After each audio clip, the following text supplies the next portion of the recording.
सबभन्दा पहिले त म यस नयाँ परिस्थितिमा, नयाँ परिवेशमा तपाईहरुको यो भव्य राष्ट्रिय बेला अत्यन्तै उपलब्धिपूर्ण ढङ्गले सुसम्पन्न हुन सकोस् भनेर हार्दिक शुभकामना व्यक्त गर्न चाहन्छु। तपाईहरुको यस संगठनको दोस्रो पुस्ताको संगठनको अर्थात् जी फन्डको आयु 31 वर्षको भएको छ। 31 वर्षदेखि नेपालको राजनीतिमा पञ्चायत विरोधी आन्दोलन, निरङ्कुश राजतन्त्र विरोधी आन्दोलन, बहुदलीय लोकतान्त्रिक प्रणालीका लागिको आन्दोलनदेखि लिएर सङ्घीय लोकतान्त्रिक गणतन्त्रसम्म आइपुग्दासम्म तपाईहरुले असाधारण बलिदान गर्नुभएको छ, योगदान गर्नुभएको छ। तपाईहरुलाई म, तपाईहरुको संगठनलाई र तपाईहरुलाई म यसका निम्ति हार्दिक प्रशंसा गर्न चाहन्छु र धन्यवाद भन्न चाहन्छु। मजदुर वर्गीय आन्दोलनको दुनियाँको परिवर्तनको इतिहासमा के योगदान छ म संक्षिप्तमा चर्चा गर्न चाहन्छु। आधुनिक युग, वास्तविक आधुनिक युग को सुरुवात भन्ने हो भने 1831 मा अथवा 190 वर्ष अगाडि फ्रान्सको लियो भन्ने ठाउँका कपडा उद्योगका मजदुरहरूले आन्दोलन गरेर असमानता, अन्याय, शोषण र दमनका विरुद्ध आवाज उठाएर एउटा नयाँ इतिहासको सुरुवात गरेका थिए। त्यस आन्दोलनले अत्याचारका विरुद्ध, दमनका विरुद्ध, शोषणका विरुद्ध आवाज उठाउनु पर्छ र मजदुरहरू आवाज उठाउन सक्षम छन्, सक्षम हुनुपर्छ भन्ने कुरा देखायो। यो 1831 को कुरा हो। त्यस आन्दोलनले त्यसपछि के गर्दै लग्यो, त्यसको प्रभाव के भयो? त्यो आन्दोलन त धेरै ठुलो आन्दोलनको रूपमा जान सकेन, त्यो सफल पनि हुन सकेन, त्यसलाई दबाइयो। तर त्यसले एउटा नयाँ जागरण आन्दोलन, चार्टिस्ट आन्दोलन भन्ने सुरु गर्यो। त्यसको परिणाम चार्टिस्ट आन्दोलनमा देखा पर्यो। त्यसको परिणाम अफिममा लट्याइएको चीन, अफिमका विरुद्धको अभियानमा, अफिम वार भनेर 1840 मा चीनमा अफिम वार सुरु भयो, अफिमका विरुद्धको अभियान सुरु भयो। त्यो जागरण, त्यो आन्दोलनले ल्यायो। त्यसपछि यी आन्दोलनहरू, यी आन्दोलनमा रहेका मागहरूको अर्थ के हो? हाम्रो समाज के हो? समाज कस्तो छ? यस समाजका समस्या के हुन् र यो समाज अब कता जानुपर्छ भनेर चिन्तन मननहरू सुरु भए। दार्शनिकहरू, विद्वानहरू, अर्थशास्त्रीहरू, राजनीति शास्त्रीहरू, समाजशास्त्रीहरूले विचार विमर्श गर्न थाले, चिन्तन मन्थन गर्न थाले। त्यसै हिसाबमा इन्टरनेसनल लिग भन्ने संस्था पनि बन्यो। मार्क्स एङ्गल्स त्यसबेला भर्खरका युवाहरू थिए। तर यो समाजमा देखा परिरहेका समस्याहरू के हुन् र तिनको समाधान के हुन सक्छ भनेर चिन्तन मनन गर्ने अगुवाई गरे। 1847 मा यस चिन्तन मननले एउटा खास आकार लियो र 1848 को सुरुमा पुग्दा कम्युनिस्ट घोषणापत्र भन्ने निस्कियो एउटा, जसले मानव जातिको मस्तिष्कलाई हल्लाइदियो, चिन्तनको सिलसिलालाई तोडिदियो र भगवान भरोसे भन्ने कुरालाई हटाएर पूर्वजन्मका खेलका नाटकीय कुराहरूलाई, कथाहरूलाई पन्छाएर मानिसले मानिसलाई शोषण गरेर असमान भएको हो यो समाज। त्यसकारण शोषणका विरुद्ध सङ्घर्ष गर्नुपर्छ र समानता प्राप्त गर्नुपर्छ, न्याय प्राप्त गर्नुपर्छ भन्ने एउटा मूल्य मान्यता स्थापित गर्यो। त्यसले समतामूलक समाज, मानव जाति एउटै हुन्छ, बराबर हकको हुन्छ, सबैले अवसर पाउँछन्, समृद्ध हुन्छ यो संसार र कोही पनि मानिस अधिकारविहीन, अवसरविहीन त्यस्तो हुँदैन, असुरक्षित हुँदैन, शोषण पनि कायम रहँदैन, शोषणका राजहरू, शोषणका राजका महलहरू ढल्नेछन् र श्रमजीवी वर्ग विजयी हुनेछ र संसार समानतामा पुग्नेछ, जसलाई समानताको समाज, साम्य बराबरीको समाज अथवा साम्यवाद भनियो। त्यो घोषणापत्र 1848 मा पुग्दा तयार भयो। 1848 मा घोषणापत्रले मजदुर आन्दोलनको एउटा सानो सानो 5-6 रेक्टर स्केलको भुइँचालो ल्यायो 1848 मा पुग्दा।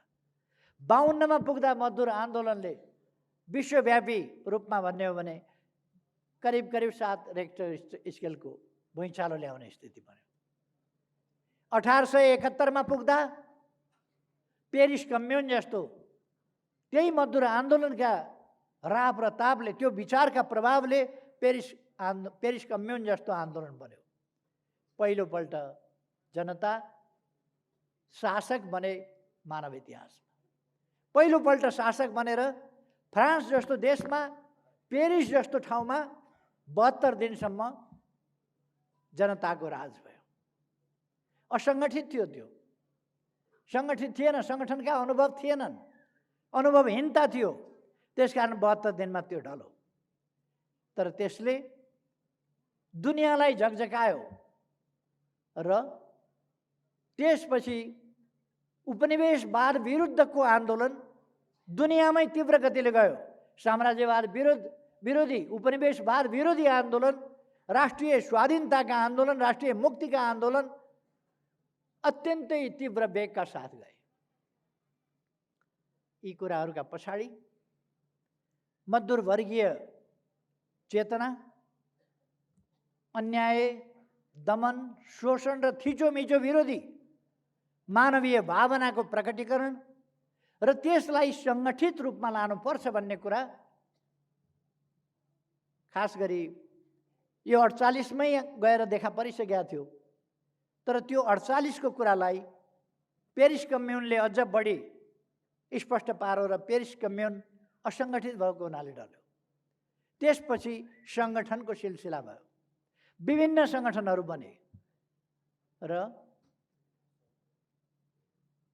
1886 मा पुग्दा विश्व प्रसिद्ध मजदुर आन्दोलन सिकागोमा, 1886 मा पुग्दा मजदुर आन्दोलन, जसलाई सिकागोको आन्दोलन भनिन्छ, र त्यसपछि त्यस आन्दोलनले उठाएका मागहरूलाई लिएर त्यहाँ दमन भयो, त्यहाँ मजदुरहरू मारिए।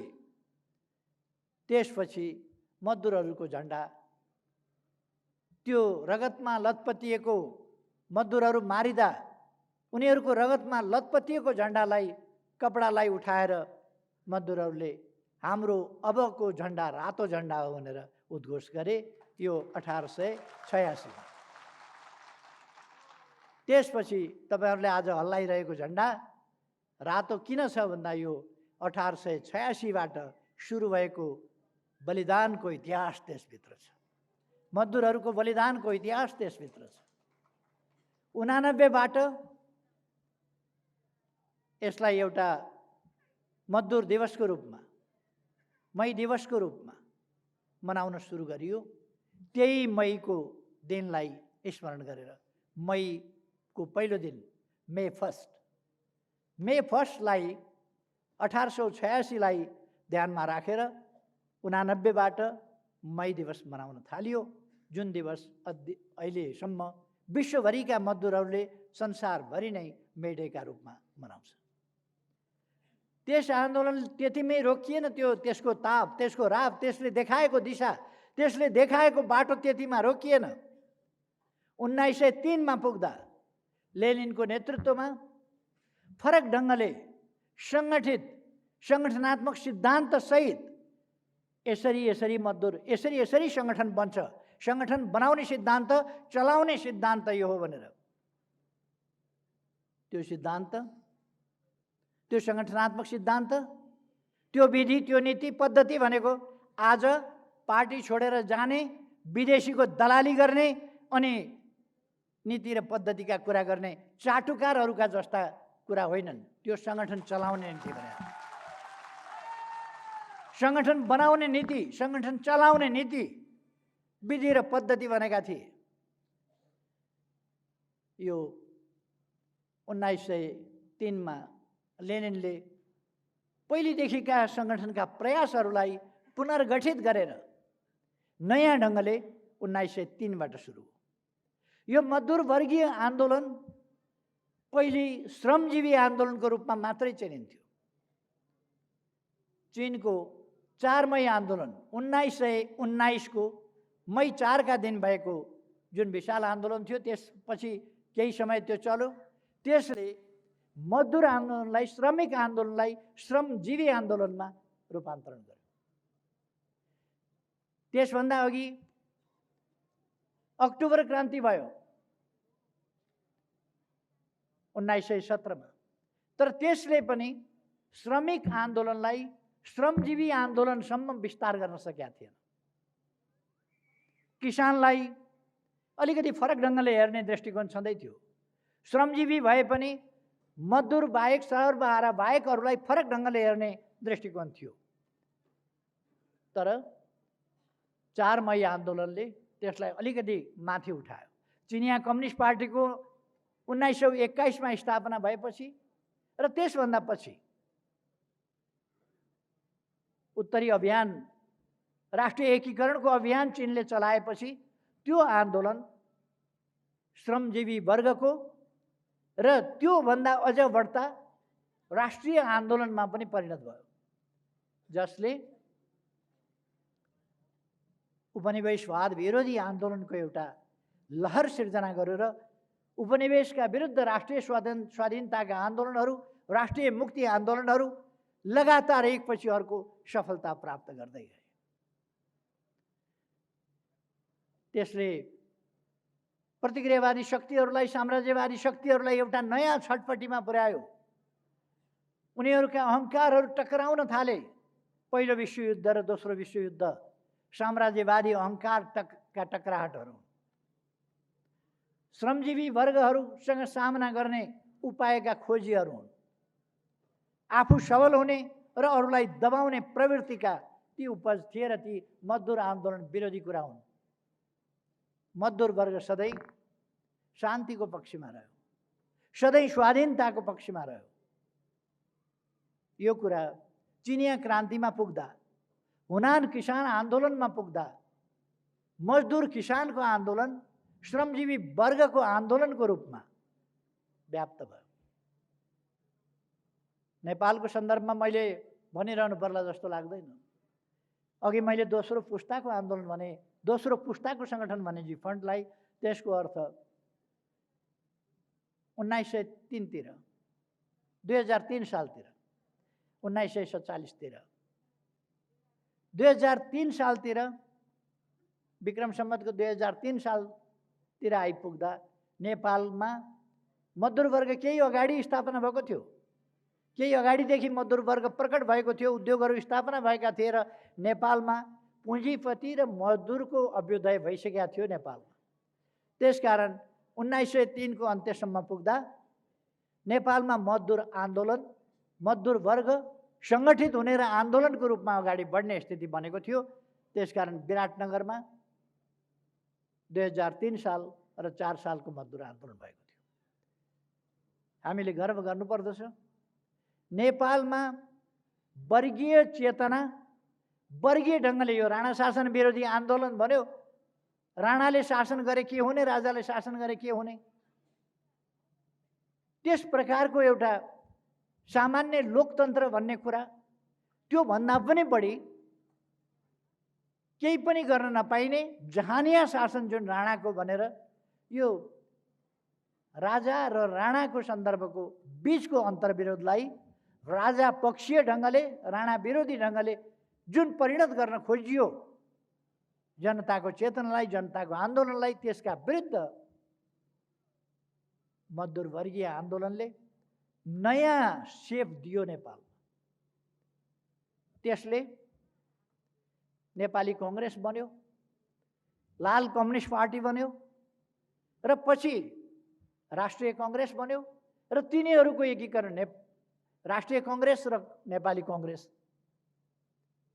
यिनीहरू मिले, लाल कम्युनिस्ट र अरू कम्युनिस्टहरू मिले र 5 सालमा 6 सालमा कम्युनिस्ट पार्टी कांग्रेस पार्टी यिनीहरू वास्तविक अर्थमा गठित भए र एउटा नयाँ अभियानको सुरुवात भयो। यस वर्गीय चेतनाको नेपालमा सुरु गर्ने हाम्रै अग्रजहरू थिए र हामी ढुक्कका साथ भन्न सक्छौँ कांग्रेस पार्टी पनि 6 सालमा एकीकरण भयो, कम्युनिस्ट पार्टी पनि 6 सालमा, पछिल्लो चाहिँ पहिलो अलिकति लाल कम्युनिस्ट पार्टी 3 सालमा बनेको भए पनि त्यसले गति लिन सकेन। त्यसकारण अर्को कम्युनिस्ट पार्टी स्थापना भयो 6 सालमा। यस कम्युनिस्ट पार्टीले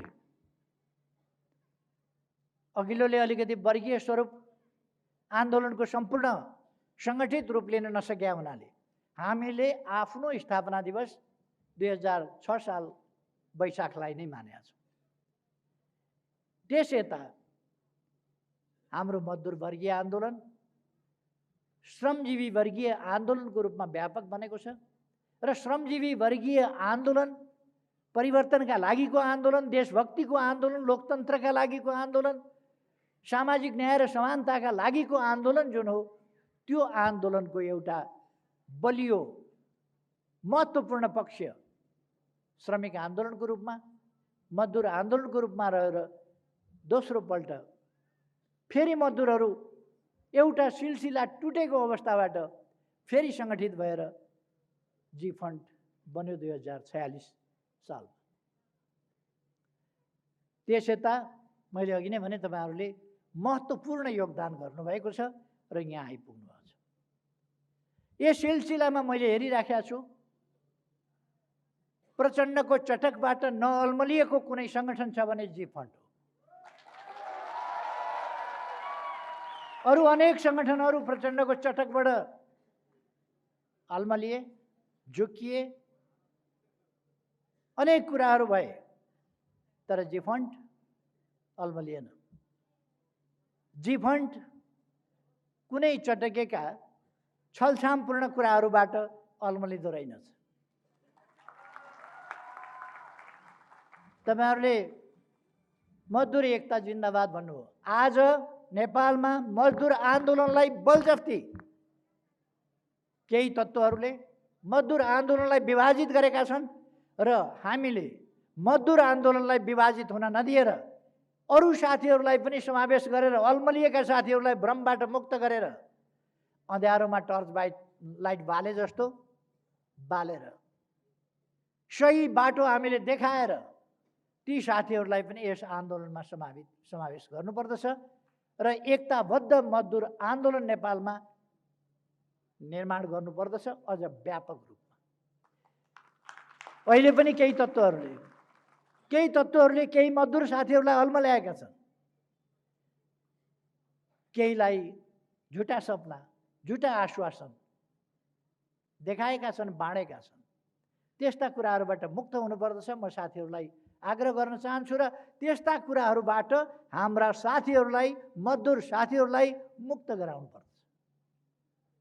त्यस्ता पक्षहरूबाट मुक्त गराएर हामीले सही बाटोमा, सही धारमा लानुपर्दछ। आज देश एउटा दो बाटो जस्तोमा पुगेको छ। तपाईँहरू देखिरहनु भएको छ।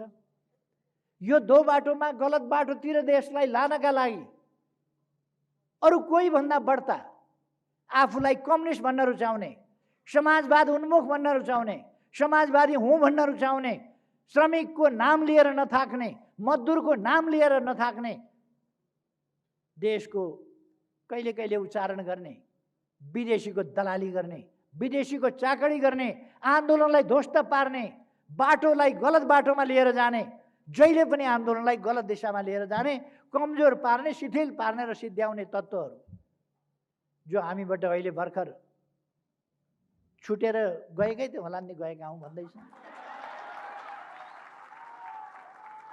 हामीले त अझै हटाएको छैन उनीहरूलाई, अझै निकालेको छैन, तर उनीहरू गएका हौँ भन्दैछन्। त्यो हामी कहिले निर्वाचन आयोगबाट थाहा पाउँछौँ, कहिले अदालतबाट मुद्दा हालेकोबाट थाहा पाउँछौँ। हामी राजनीति गर्छौँ, राजनीति मुद्दा होइन। हामी राजनीतिक नेता कार्यकर्ताहरू हौँ। हामी देश बनाउने। मौरीमा दुई खालका हुन्छन्, एउटा चाहिँ मह खोजेर ल्याउने, अर्को चाहिँ अर्काले खोजेर ल्याएको मह त्यहीँ बसेर कुटुकुटु खाने। त्यो कुटुकुटु खानेलाई चाहिँ डाँठ मौरी भन्छ।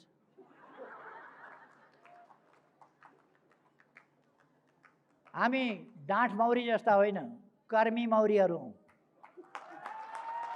त्यसकारण हामी देश बनाउने अभियानमा लागेका छौँ। उहाँहरू मुद्दा गर्ने अभियानमा लाग्नुहुन्छ।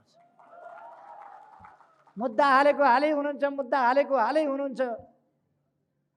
कानुन पढेका साथीहरूले काम पनि राम्रै पाउनुभएको छ। आउनुहोस् न मेरो बहस गरिदिनुहोस्, आउनुहोस् न मेरो बहस गरिदिनुहोस्, आउनुहोस् न मेरो बहस गरिदिनुहोस् भनेर सबैले उहाँहरूले पनि काम पाउनुभएको छ। हामी झगडिया होइनौँ। त्यसै कारण मैले प्रचण्डजीलाई भनिदिएको छु, हामी त भाडाको घरमा छौँ, तर हामी निजी घर भए पनि पेरिस डाँडामा त्यतातिर आँखा पनि लाउँदैन। तपाईँको पेरिस डाँडो तपाईँ लानुहोस्, हामीलाई चाहिएको छैन, तर हामीसँग कचकच गर्न नआउनुहोस्। अब गइसक्नु ठिक छ। तर उहाँहरू मुद्दा हाल्न जानुहुन्छ। प्रचण्डले कहिले सूर्य चिन्हबाट चुनाव लड्नुभयो र? एकपल्ट चुनाव लड्नुभयो सूर्य चिन्हबाट, तर प्रचण्ड भन्नुहुन्छ सूर्य चिन्ह मेरो हो।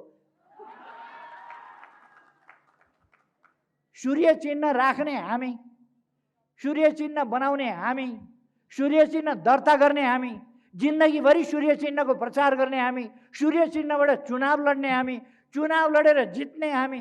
एकपल्ट सूर्य चिन्हमा छाप नलागेको मान्छे मेरो हो सूर्य चिन्ह।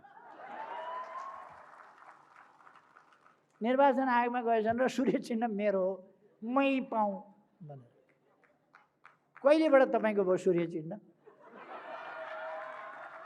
कहिलेबाट तपाईँको भयो? पार्टी छोडेपछि सूर्य चिन्ह? पार्टीमै बसे त दिएकै थियो नि। अब लड्दाखेरि सूर्य चिन्हमै लड्न पाउनुहुन्थ्यो उहाँ।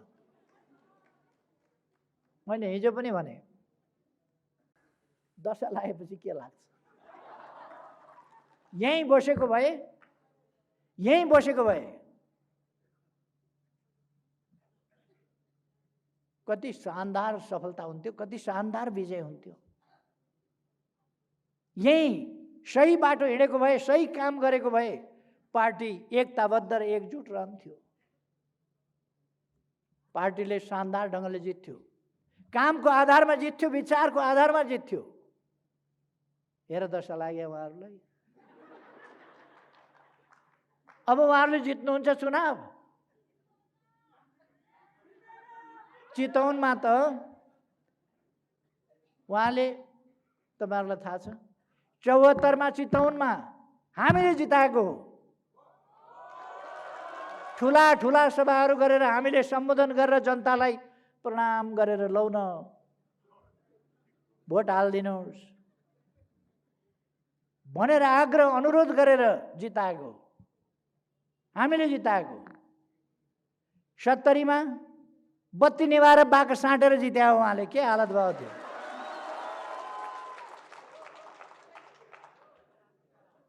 त्योभन्दा अगाडि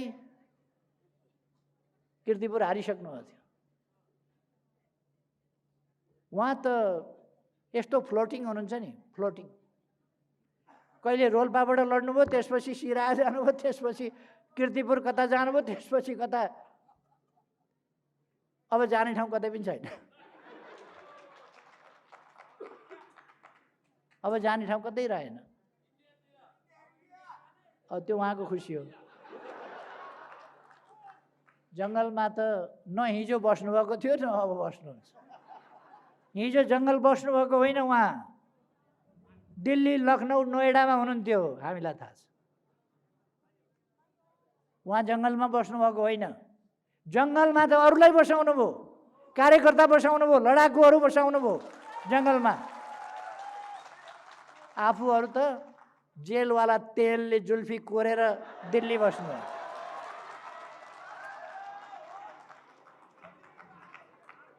खैर, आज देश एउटा दो बाटोमा छ। हामीलाई अलिकति मनमा कसो कसो लाग्न सक्छ, पार्टी फुट्यो भनेर होइन, पार्टी फुट्यो भन्ने चिन्ता हुन सक्छ। तर तपाईँ भन्नुहोस्, आज पार्टीमा जुन एकता थियो त्यो एकता कति वर्षदेखि थिएन। आज हाम्रो पार्टी नेपालमा सबभन्दा बढी एकताबद्ध पार्टी हो। आजको दिनमा सबभन्दा अनुशासित पार्टी नेपालमा हाम्रो पार्टी हो। आजको दिनमा हिजो नेपालका पार्टीहरूमध्ये सबभन्दा गए गुज्रेको अराजक अनुशासनहीन गैताल पार्टी हाम्रो पार्टी भएको थियो। बिमारी के रहेछ भन्दा त्यही पिलो रहेछ, निचरिएर गयो। किन यो टनटन टनटन दुखिरहेको छ भने त्यही पिलो रहेछ। उहाँहरू जानुभयो।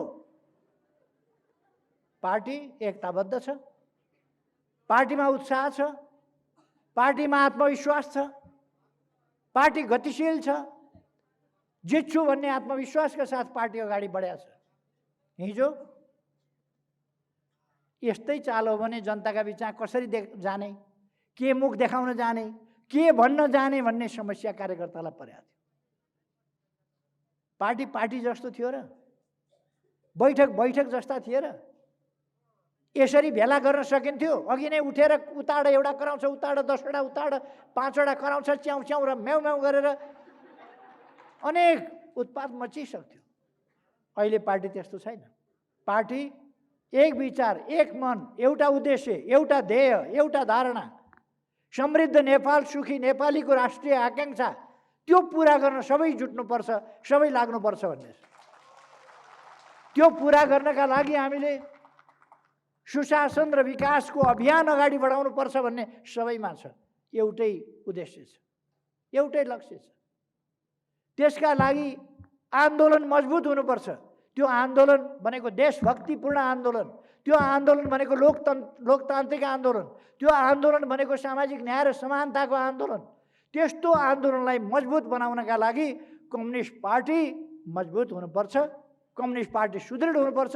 त्यसले मात्रै, सही विचार बोकेको कम्युनिस्ट पार्टीले, एकताबद्ध कम्युनिस्ट पार्टीले मात्रै त्यसरी आन्दोलनलाई बलियो र गतिसाथ हाँक्न सक्छ। त्यसकारण हामीलाई पार्टी, एकताबद्ध पार्टी, सही विचार बोकेको एकताबद्ध अनुशासित र गतिशील पार्टी चाहिएको छ। आज हाम्रो पार्टी त्यस्तै बनेको छ। आज हाम्रो पार्टी विचारमा अलमलमा छैन। राख्ने एउटा, भन्ने अर्को, भित्र अर्कै, बाहिर अर्को, यस्तो छैन हाम्रो।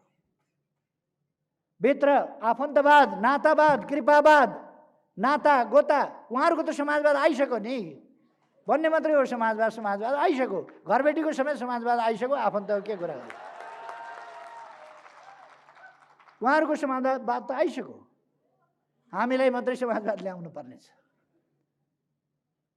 उहाँहरू त्यो परिवारले प्राप्त गरेको, आफन्तले प्राप्त गरेको, भाइ भतिजाले प्राप्त गरेको समाजवाद, त्यसको रक्षाका लागि हुरुक्क हुनुभएको छ, मरिमेट्न खोज्नुभएको छ। त्यसकै रक्षाका लागि। अनि समाजवाद, ती हिजो जनयुद्ध भनेर लडेका कार्यकर्ताहरू,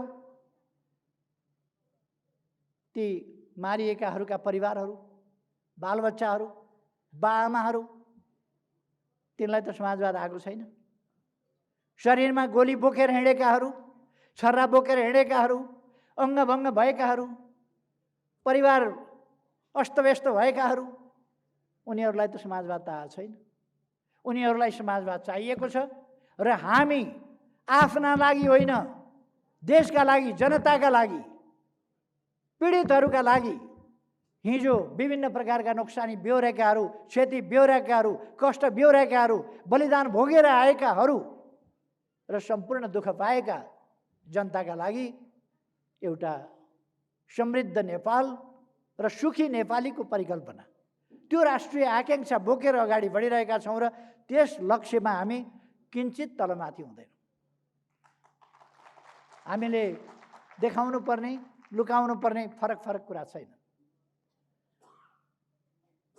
मैले प्रतिनिधि सभा सरकारमा कामै गर्न दिएनन्, पार्टीमा कामै गर्न दिएनन्। वास्तवमा त्यस्तै गरेर पार्टी चल्ने हो भने त्यस्तो पार्टी विघटन गरेर अर्को घोषणा गर्नुपर्ने अवस्था आउन सक्थ्यो। चल्दै नचल्ने झगडाको थलो हो, भट्टी पसल हो पार्टी। पार्टी त कस्तो भयो भने अस्वस्थ, जे पनि बोल्ने, जस्तो पनि बोल्ने, गाली गलौज, मुख छाडेको छ। मेरो मान्छेलाई खोइ नियुक्ति भनेको छ, मेरो फलानालाई खोइ नियुक्ति भनेको छ, मेरो पिछलग्गुलाई खोइ नियुक्ति भनेको छ। मैले धेरैपल्ट सोधेँ, को तपाईँको मान्छे भने? मेरो समर्थन गर्ने। अब को समर्थन गर्ने छन् त्यो लेखेर दिनुहोस् न त, नाम लिस्ट। कसरी थाहा पाउने? पार्टीमा योग्यता क्षमताका आधारमा, योगदानका आधारमा, सक्रियताका आधारमा कामको जिम्मा दिन उहाँहरूलाई मन्जुर छैन। भागभन्डा गर्नुपर्छ। तपाईँका भागमा यतिजना, मेरा भागमा यतिजना, उहाँका भागमा यतिजना, उहाँका भागमा यतिजना, भागभन्डा गर्नुपर्छ। यो भागभन्डा गर्ने होइन, योग्यता क्षमताका आधारमा बलियाका नजिक भएका आफन्त भएका त्यस्ताहरूले प्रश्रय पाउने, अरूले नपाउने, त्यस्तो चल्दैन। सबैको पार्टी हो, सबैले उचित सम्मान र कदर पाउनुपर्छ, उचित अवसर पाउनुपर्छ, उचित जिम्मेवारी पाउनुपर्छ सबैले। र पार्टी सबैको अभिभावक, उहाँहरूमा त्यो भावना छैन।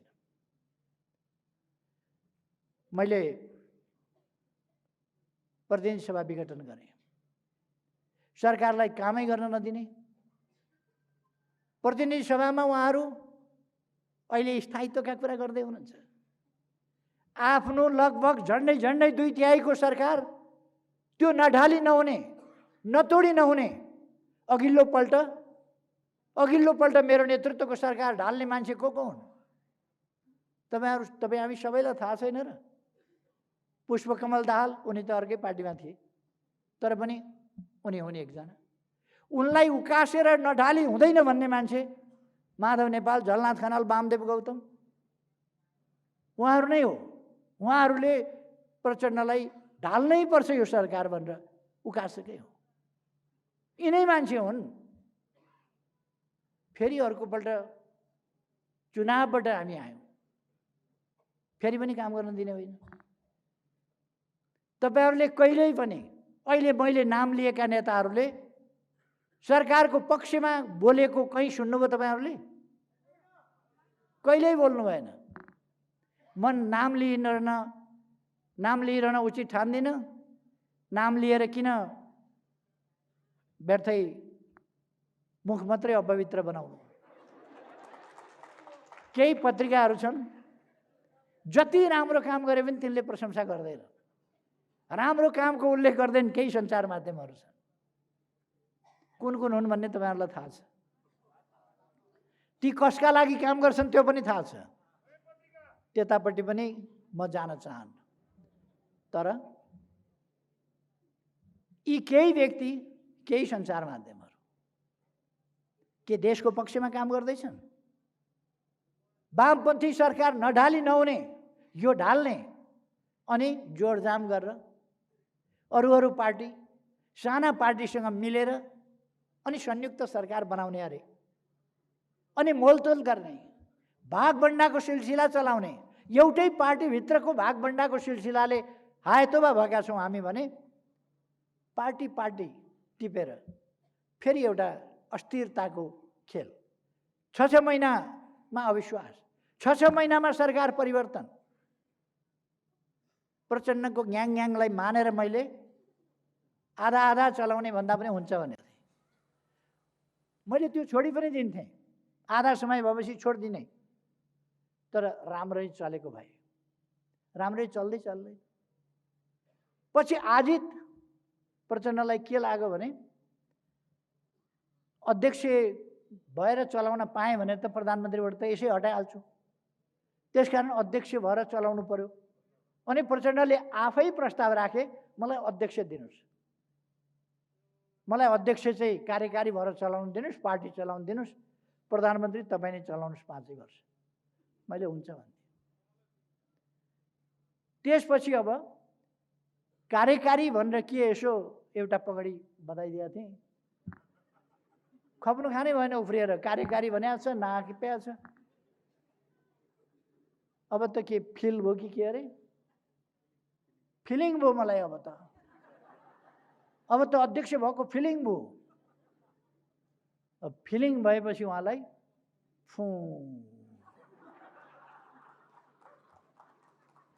फिलिङ भएपछि त गर्ने। उहाँले फिलिङ भएर कस्तो ठान्नुभयो, आफूलाई सिंह ठानेर अनि मैले भन्नु परेन मुसो भइजा। अहिले यसो हेर्छु त माइती घर मण्डला छेउमा हामी यहाँ छौँ है भनेर लेखेर। एकजना साथी त अस्ति नागरिक समाजको अगुवा भएर जानुभएछ। मैले यसो हेरेँ चित्रमा निहालेर, अरू छन् कि छैन भनेर। अरू अझै गएका रहन्छन्। प्रचण्ड माधवहरूको पनि बाटो त्यही हो, ती पनि नागरिक अगुवा नागरिक भएर त्यहीँ पुग्छन्। पार्टी सार्टी सिद्धि 3 महिना लाग्छ। 3 महिनामा नागरिक समाज यिनीहरू पनि हुन्छ। तर तपाईँ हामीले यिनलाई ठिक ढङ्गले चिन्नुपर्छ र यिनीहरूलाई वास्तवमा नागरिक समाजका सम्मानित व्यक्तित्व बनाएर राखिदिनुपर्छ। यो पार्टी सार्टी यिनीहरूले चलाउने कुरा होइन, गरी खाने कुरा होइन। हामीले ठिक गरेका छौँ, देशलाई अस्थिरतातिरबाट जानबाट रोकेका छौँ। जनताका बिचमा जाने, जनताको आदेश लिएर जनताले कसलाई भोट दिन्छ, कसलाई समर्थन गर्छ, देशभक्तहरूलाई समर्थन गर्छ कि नकली देशभक्तलाई समर्थन गर्छ, हेरिहाल्नु न त। तर उहाँहरू अहिले नै आत्तिएको हेर्नुभयो होला तपाईँहरूले। अहिले नै आत्तिनु भएको छ चुनाव कसरी रोक्ने।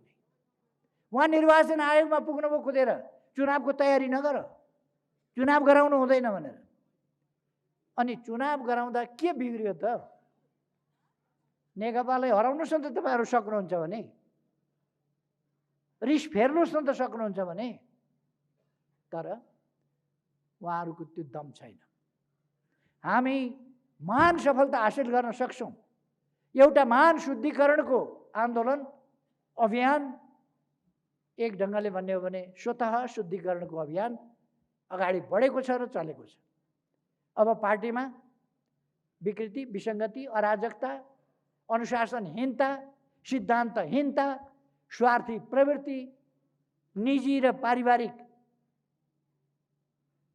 पक्ष लिने र त्यसका लागि काम गर्ने प्रवृत्ति, यस्ता प्रवृत्तिहरू, अराजक प्रवृत्तिहरू, अराजनीतिक प्रवृत्तिहरू, यस्ता प्रवृत्तिहरू किनारा लागे।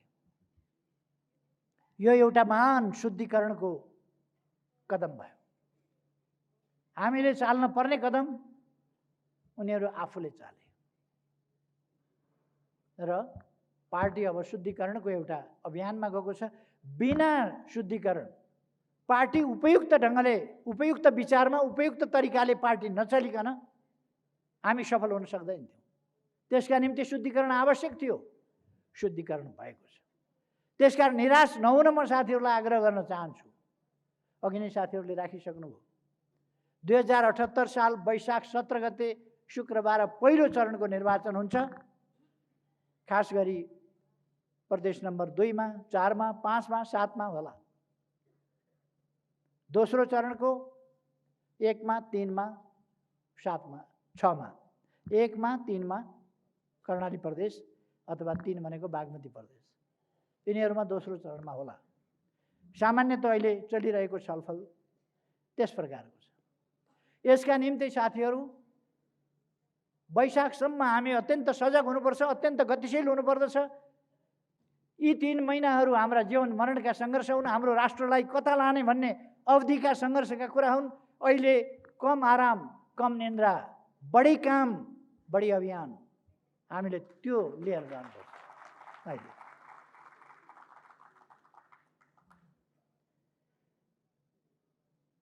पार्टी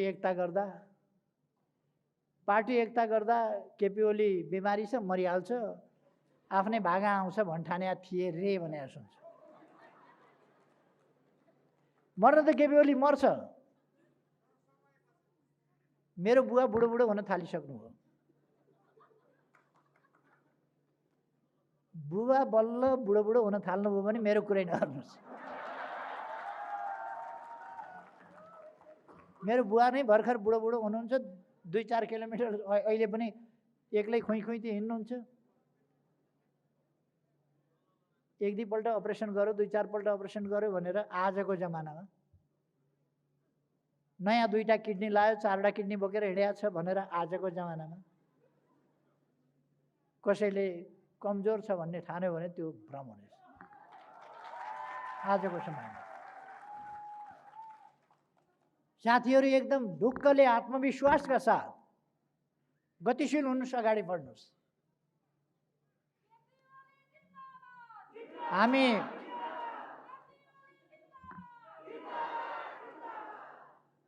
हामी समाजवादतर्फ उन्मुख भएर हामीले प्राप्त गरेका उपलब्धिहरूको रक्षा गरेर ती उपलब्धिहरूलाई सुदृढ गर्दै समाजवाद उन्मुख भएर अगाडि बढिरहेका छौँ। समाजवाद भनेको आँखा नदेख्ने मान्छेले हात्ती छामे जस्तो होइन।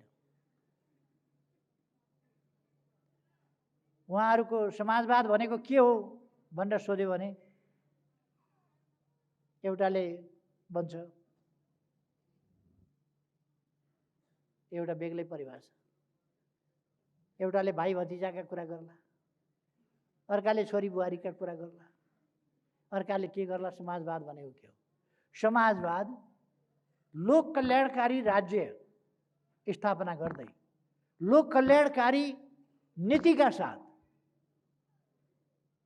हामीले आज औपचारिक क्षेत्रमा मात्रै होइन, अनौपचारिक क्षेत्रमा पनि सामाजिक सुरक्षाको प्रबन्ध अगाडि बढाएका छौँ। हामीले 30,000 यो करार र दैनिक ज्यालादारीमा रहेका सरकारी कर्मचारी 30,000 कर्मचारीहरूलाई पनि सामाजिक सुरक्षाको दायराभित्र ल्याएका छौँ। हामीले ज्येष्ठ नागरिक स्वास्थ्य बिमा गरेका छौँ। हामीले सामाजिक सुरक्षाका थप प्रबन्धहरू, अब पेन्सन सरकारी कर्मचारीको मात्रै होइन, मजदुरको पनि पेन्सन हुन्छ। त्यो तपाईहरुले देख्नुभयो। आज मैले भन्ने गरेको छु, नेपालमा कोही पनि भोकै रहँदैन, कोही भोकै पर्दैन, कोही भोकले मर्दैन। हामीले नारा दिएका छौँ र त्यसलाई व्यवहारमा कार्यान्वयन गरेका छौँ। त्यो साथीहरूले देख्नुभयो। कोही पनि बालबालिका, कोही पनि बच्चा बच्ची अभिभावक विहीन छन्, पढ्न नपाएका छन्, आवास नपाएका छन्, हेरविचार कसैले गर्ने अवस्था छैन भने सरकारले अभिभावकत्व लिन्छ।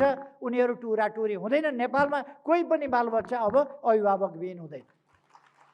त्यसको प्रबन्ध सरकारले गर्छ। कोही पनि बुढाबुढी अब ज्येष्ठ नागरिकहरू बेसहारा हुँदैन, सरकारले प्रबन्ध गर्छ।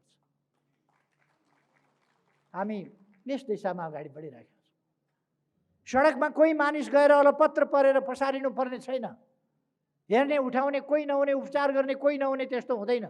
आज तपाईहरु सडकमा गएर हेर्नुभयो भने कोही अलपत्रसँग बाटाका छेउमा जिङ्रिङ कपाल भएको, शरीरभरि घाउ भएको, कागले ठुगिराख्या, त्यस्तो मान्छे पाउनुहुन्न। त्यस्तो हुन दिँदैन।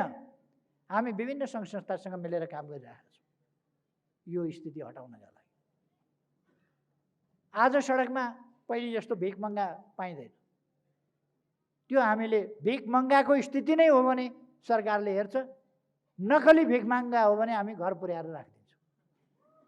नकली भिख मङ्गा भएर हिँड्न पाइँदैन। जाँड खानका लागि भिख मागेर हिँड्न पाइँदैन।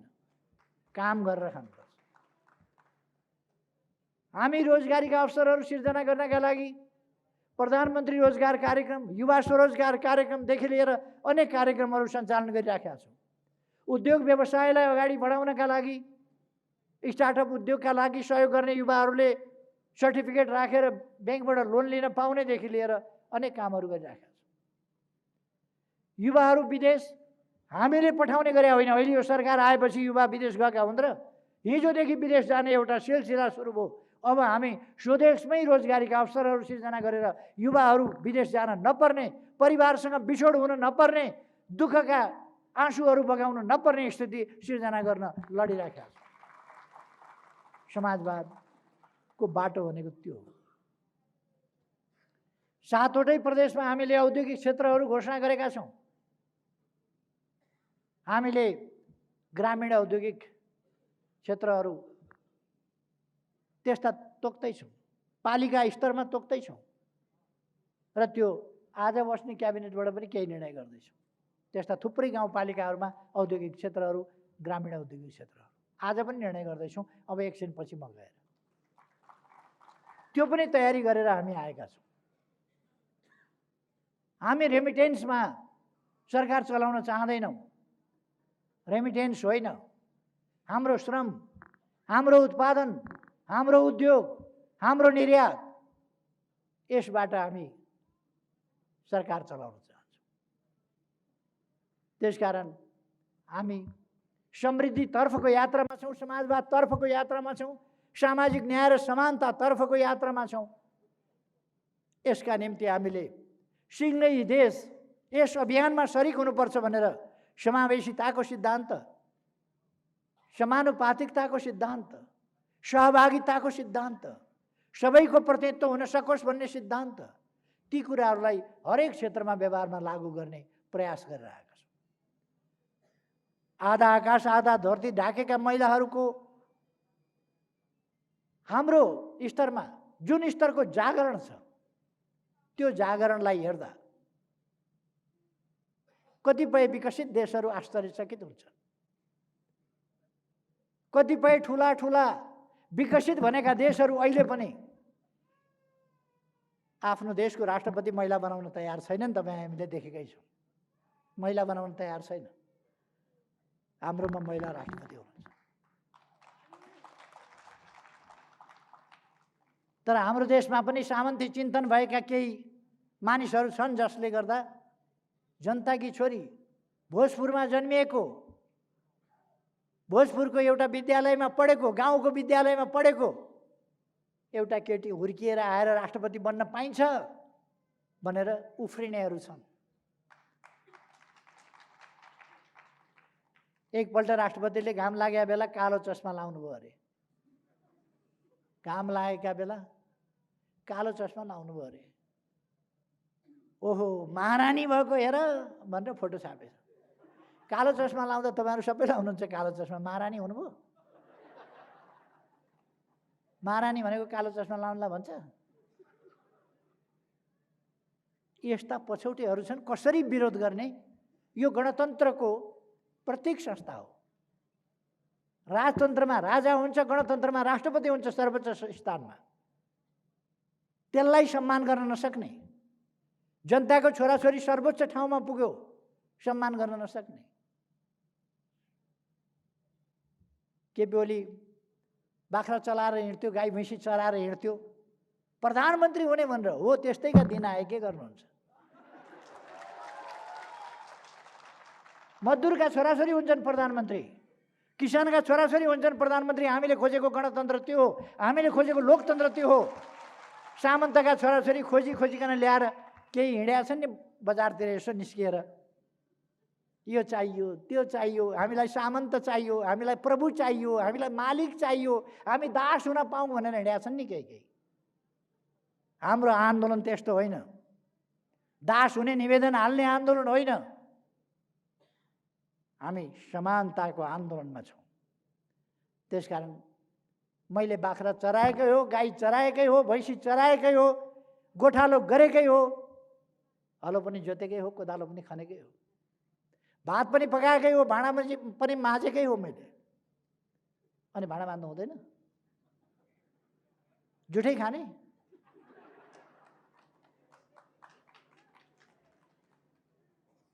अनि मसिनाका चामल चाहिने तर खेती गर्न नहुने, मिठो मिठो खान चाहिने खेती गर्न नहुने, दुध खानुपर्ने गाई पाल्न नहुने, यो खालको मेन्टालिटी छ केही मान्छेहरूको। तिनीहरूले जनताका छोराछोरी माथि पुगेको, यी त शासन गर्नका लागि जन्मिए होइन, यी त हलो जोत्न जन्मिएका, गाई भैँसी चराउन जन्मिएका, खेतबारी गर्न जन्मिएका, यिनीहरू किन सरकारमा पुगे? यिनीहरूको पिर त्यो छ। म देशका जनतालाई भन्न चाहन्छु, अब सामन्तवादका दिन गए, सामन्तवादका जरा उखेलिए, सामन्तवाद फालियो, जनताको समय आयो। अब जनताका छोराछोरी नै पालै पालो माथि पुग्ने हो, विभिन्न जिम्मेवारीमा पुग्ने हो, त्यसै गरेर अगाडि बढ्ने हो।